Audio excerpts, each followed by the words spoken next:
Hello everyone, welcome back into the channel. Please make sure that you are subscribed and you're liking the videos that we're posting, and then also just sharing with the rest of your mates so that you can be able to support the channel as well. So I'm reading like the comments from one of the other videos that are already here for accounting. So there's one person that made a comment about the fact that they couldn't see what I was writing. So I've basically linked that. I've basically made sure that I now link all the spreadsheets that I'm writing the answers on so that you can also be able to check directly from the spreadsheet. This is maybe just watching on the video and it's not zooming well, but I think now it's going to zoom well anyways, but just for maybe if your eyes aren't that great. And then the rent calculation being tricky. Yes, it does get tricky sometimes, but just try and rewatch the video and see if you can try and replicate that same process. In many other videos that we're going to be doing in the future, we're going to be doing that calculation again because in accounting, a lot of the things that typically get asked, it's basically things that are very repetitive. So if we practice enough past papers, then we should be able to be good. And then one more thing is someone asked if I have June 2024. And so for this lesson, I then decided that I'm going to be taking the June 2024 paper one. So I'll be covering paper ones for now, but I will at a later stage and at some point start covering the paper twos. But yeah, so in this session, we're going to be looking at the June 2024 paper. And in that June 2024 paper, you can see that we got our answer sheet this side, and then we got our spreadsheet. Spreadsheet is not yet numbered, but don't worry too much about that. And then we got our question paper right here. So if you want us to basically cover anything, just make sure that you leave it in the comments. We do read them and we take them into account in the videos that follow after that. So without wasting any more time, let's jump straight into this question. So as normal, the first question focuses on company financial statements. The first piece of information says that we need to refer to information A. It says the bookkeeper has recorded all the entries regarding fixed assets in the books. Then it says complete the amounts denoted by number 1 to 3 on the fixed asset note. So essentially, we're looking for the cost of buildings at the beginning of the year. We're looking for the depreciation on the vehicles, and we're looking for the disposals at carrying value for equipment. All right, cool. So let's start with number one. Now, with number one, if you just look at the information that is given here. So pretty much all the information that you got on buildings is pretty much this. If you read the other information, you'll see that there's no mention of the buildings. So we can basically use this information. Now, what do we know about buildings or land and buildings is that we don't depreciate them. And so their carrying value is always equal to their cost. And so if it is disposed at carrying value, it means that its carrying value was the cost minus accumulated depreciation. And the accumulated depreciation was zero, so that makes it equal to the cost. So to find the first answer there, so let's try and answer number one. So this is 1.1, I think. So you're going to take I. So you're going to say I. And I is basically going to be equal to, so we're going to take this balance at the end. So this carrying amount at the end, right? And then we're going to subtract the 420,000, and then it's going to give us what we need for the additions. So, and by the way, I said you subtract, but no, you don't subtract, you actually add, because remember that you take the balance at the beginning of the year, and then from the balance at the beginning of the year, you would subtract your disposals to get to the carrying amount at the end of the year. But since in this case, we are basically starting now from the bottom. So we're starting from the carrying value at the end, and we're trying to get back to the beginning. So to get back to the beginning, we just basically need to add back that 40,000. Sorry, not 420, not 40,000, but 420,000. So that would be our calculation there. and then this would be our answer over here. So that would be 9,400 and 9,841,300. I'm just going to make these numbers financial so that it's easier to read. All right, so that's number one. So number two, what do we need to work out? Well, number two, we need to basically work out the depreciation on vehicles. Now, remember that whenever you're working out depreciation, you basically have three classes that you work with. So the three classes that we always work with is that we calculate depreciation on new vehicles, depreciation on disposed vehicles, and then lastly, we calculate depreciation on our old vehicles. By new vehicles, we mean the vehicles that we purchased during the current financial year. Disposed vehicles, we're talking about calculating depreciation on vehicles that are disposed in the current year. And then by old vehicles, we're basically referring to vehicles that were there from the beginning of the financial year to the end of the financial year. So if we have these three classes and add them all together, we basically get our depreciation amount. Now let's look at the note again. So as you can see here, the disposals at carrying value is pretty much zero. So as it is zero, it means that we didn't dispose any vehicles. And so as a result of that, we won't have one class, so we just have to focus on two classes. One class being the vehicles that were added during the year, and then also the vehicles that were there from the beginning to the end. So now let's look firstly at the new vehicles that were purchased in the current year. So we purchased 260,000 worth of vehicles. That would be the cost of the vehicles. And then the depreciation method that has been used is the cost method or the straight line method, and the depreciation rate is 15%. So that makes things fairly simple. So we're pretty much then going to take the 260,000 multiplied by the 15%, and then we apportion by the period. So if you look at the apportionment that we need to do is 1 October 2023, and then remember that our financial year ends on the 29th of February 2024. And so what you'd need to do is you take the 260,000 multiplied by the 15% and then multiply it by the months. So how many months are we talking about here? We're talking about October, November, December, January, February. So that's total of 6 months. So let me just do it again: October, November, December, January, February. So I'm actually wrong. It's 5 months. All right. So then since we got 5 months that we need to basically work out the depreciation for, let's then go and apply that. So we're going to go here. We're going to do our calculation that we have 260,000, and we're going to multiply by 15%, and then you're going to multiply by 5 over 12. All right. And so we got depreciation on one class of vehicles of 16,250. And then lastly, we have the other class of vehicles, which is the old vehicles. Remember that we have no disposed vehicles in the current year, so that's cool. But then the old vehicles, we have a carrying value. So we have a carrying value for the old vehicles, but we don't have the cost, but we need the cost to calculate. Well, the way in which we would work out the cost is pretty, well, I don't want to say easy, but it is easy maybe for me. Okay. So the way in which we would do this, well, we have the cost at the end, right? And then we know that the cost at the end includes the vehicles that we bought during the current year. And so in order to get the cost then at the beginning, because remember that we have no disposal in this case, so the only thing that happened to the balance at the beginning would have been to add the additions to then get the cost at the end. So then you can use that same logic then, that you can take the cost at the end, you then subtract the additions you did so that you can get the cost at the beginning. So that's what you're going to do then. So we're going to say, well, 786,000, which is basically all the vehicles that the business has.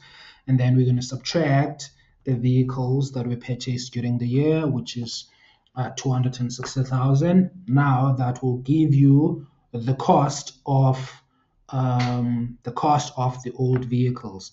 And then once you have that cost of the old vehicles, you then will multiply by 15%, And in this case, we don't even need to apportion because basically 12 over 12, which is 1, and then that will give us 78,900. And then what we do then with that information is that we would add both of these to then get our number 2. So our depreciation on vehicles is basically 95,150.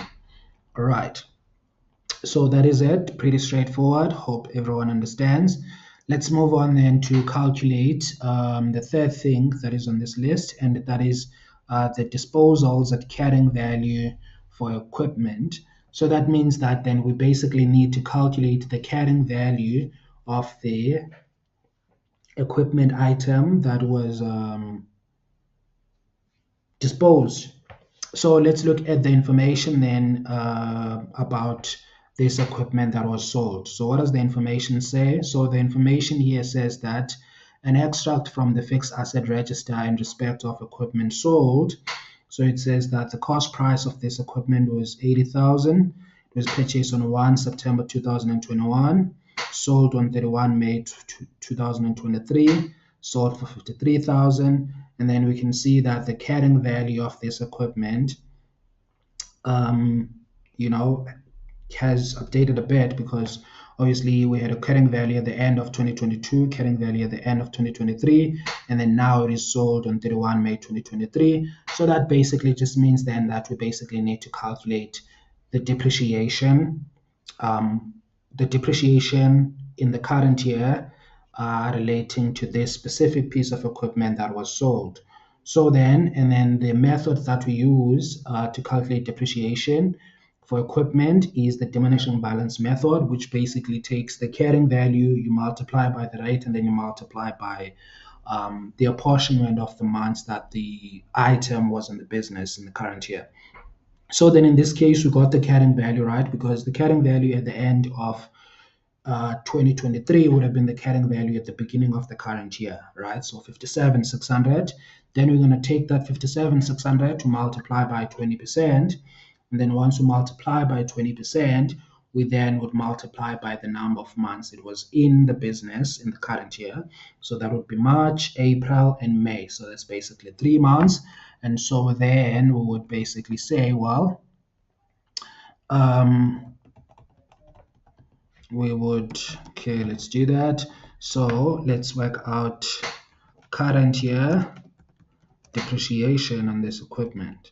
So the current year depreciation, which is, by the way, not what we are looking for, but it will assist us in finding what we're looking for, because ultimately we're going to take that current year depreciation and subtract it against the carrying amount that was existing. So then we're going to have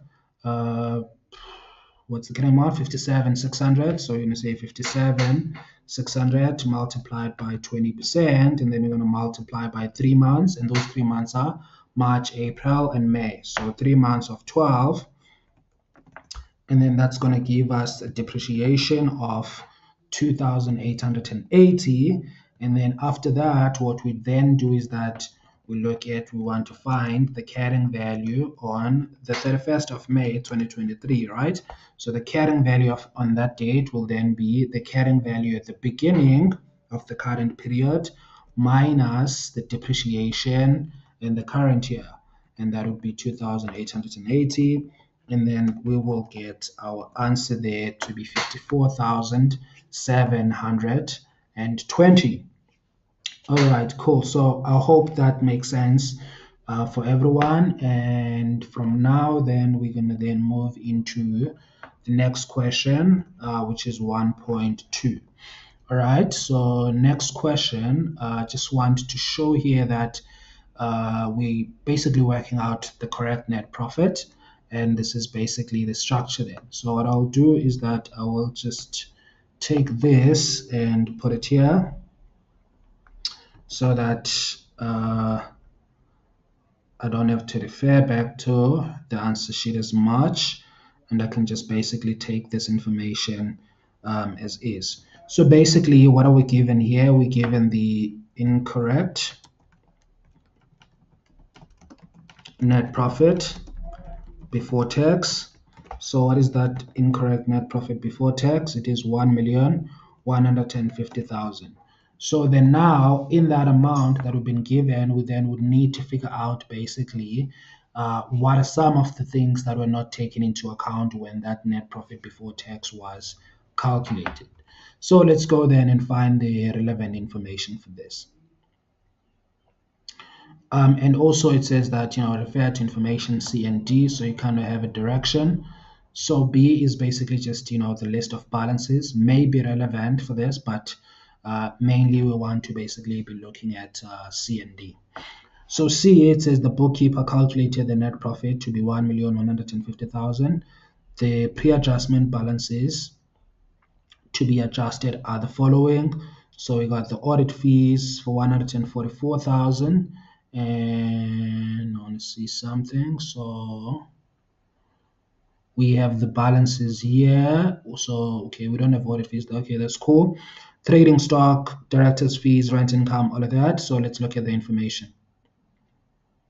What does the information say? Remember, we're looking at C and D. So it says only the adjustments listed below must still be taken into account. It says audit fees of 445,600 we're still owing on 29th February 2024.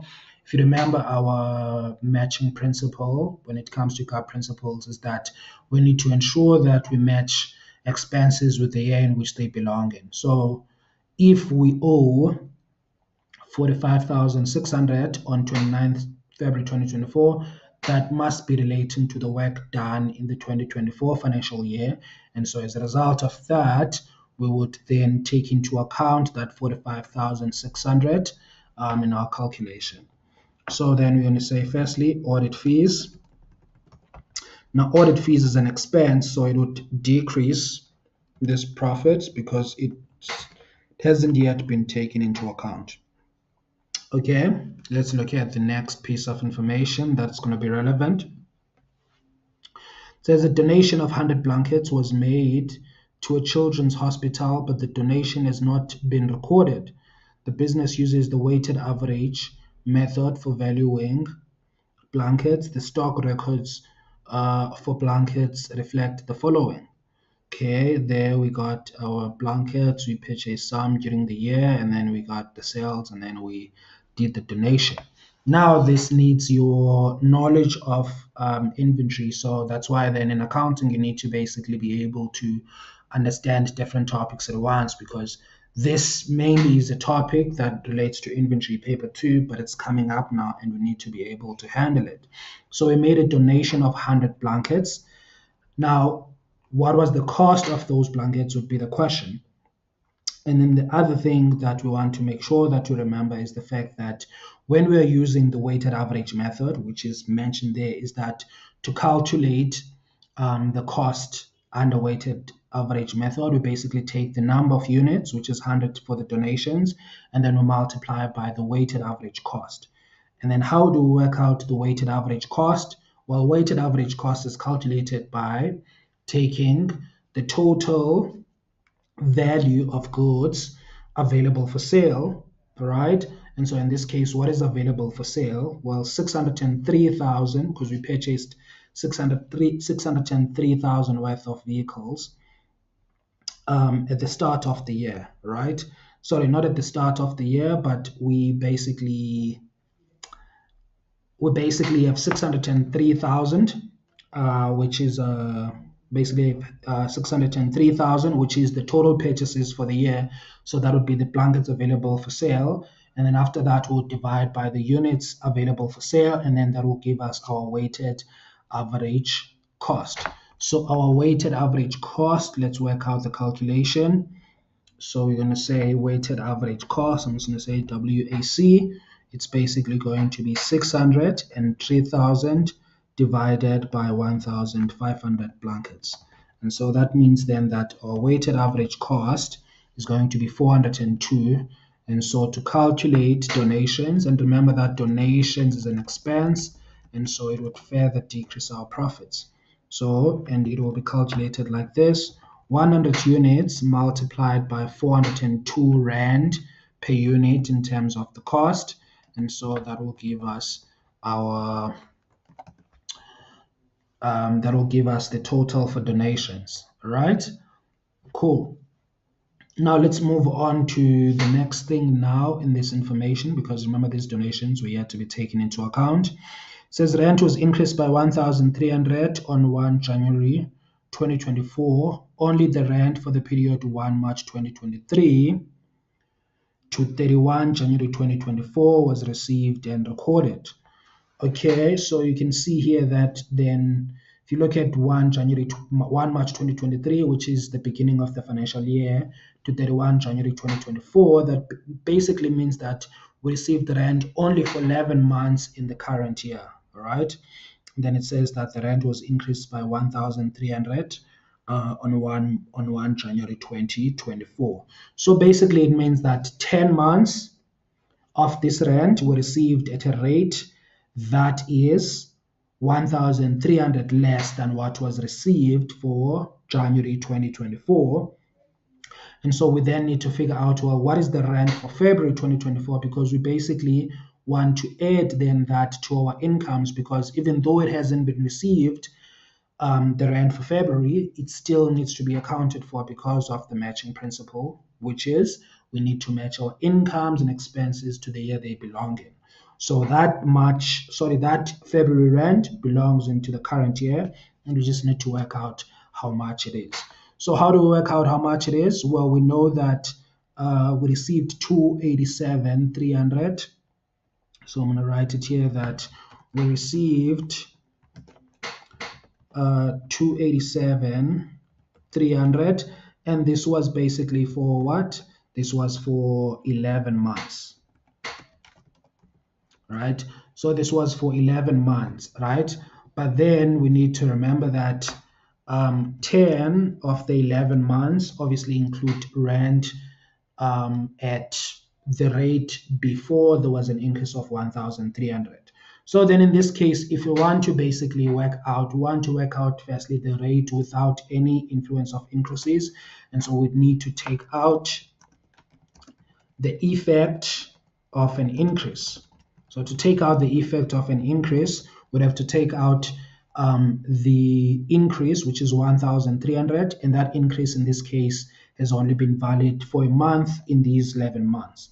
So then we would just need to do 1,300. Now, if the rent, for example, had increased 2 months ago, then in that case, it would have been 1,300 times 2 that we need to basically subtract from that 287,300, but it's only 1 month in this case.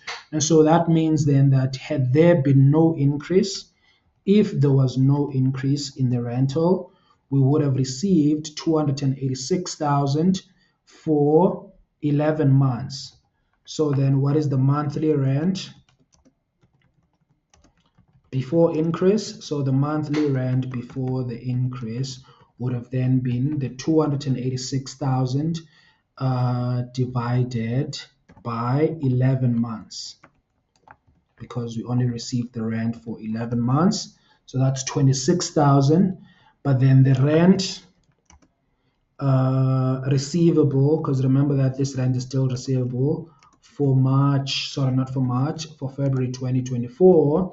That rent receivable for February 2024 includes the increase now. So it's basically going to be 26,000, which is the rent that we're paying before there was an increase, plus that increase of 1,300. And so then our rent receivable is basically going to be 27,300. And the entries that we basically do for that is that we debit our accrued income, which is an asset account in the balance sheet, and then we would credit rental income. So in this case, we have more rent income, and rent income is an income, and it has a positive impact on our there's a positive impact on profit. So then we would go like this, 27,300, and it would be positive. And then let's look for more information. Maybe it says here that the company had one director, Jenny. At the beginning of the financial year, Jenny had been paid in advance for 2 months. A second director Frank was appointed on 1 December 2023.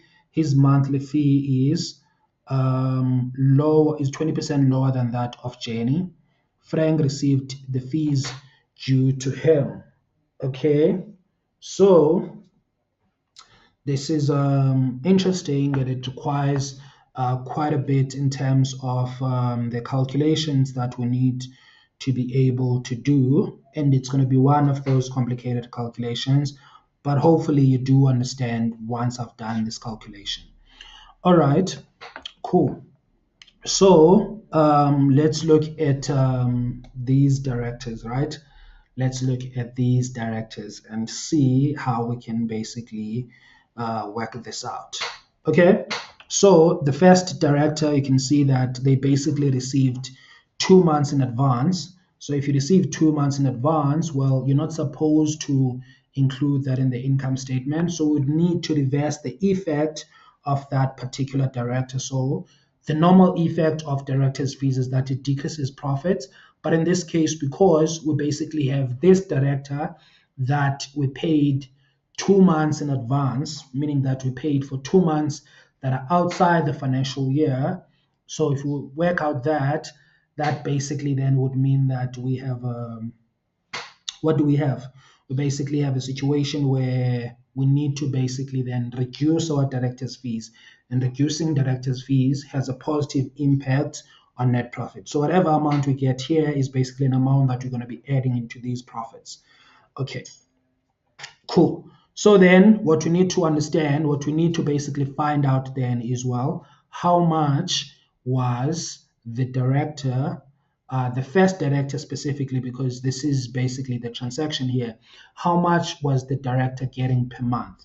Or how much did this director receive in advance? And that is the amount we basically need to basically then add back into our profits. So the way I like to do this is basically using the percentages.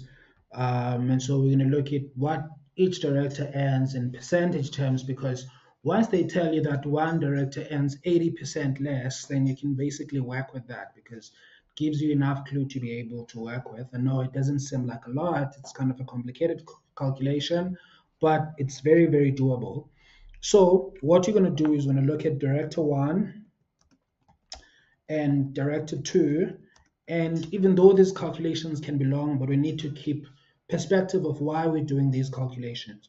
So we're doing this calculation essentially because we basically want to work out how much was paid in advance to the other director. Basically, we're working out our prepaid expense towards the director, right?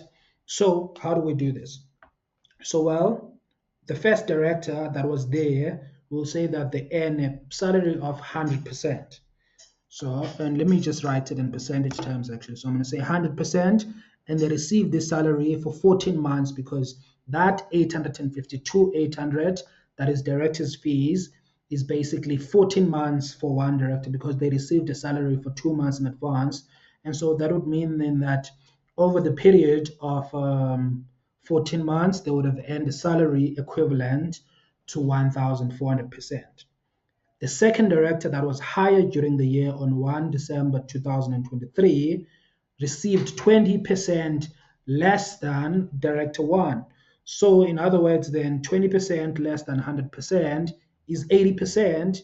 And for them, they were only in the business for 3 months, and they only received their due salary. So they had no prepayment that was there. Let's make sure we look at that information. We can see that his monthly is 20% lower than that. Says he received what was due to him. So what was due to him is December, January, and February. So in other words, then they would have received for 3 months. And so 80 multiplied by 3, that's going to give you 240. So that means then that they received 240%. In other words, we paid our directors a combined total.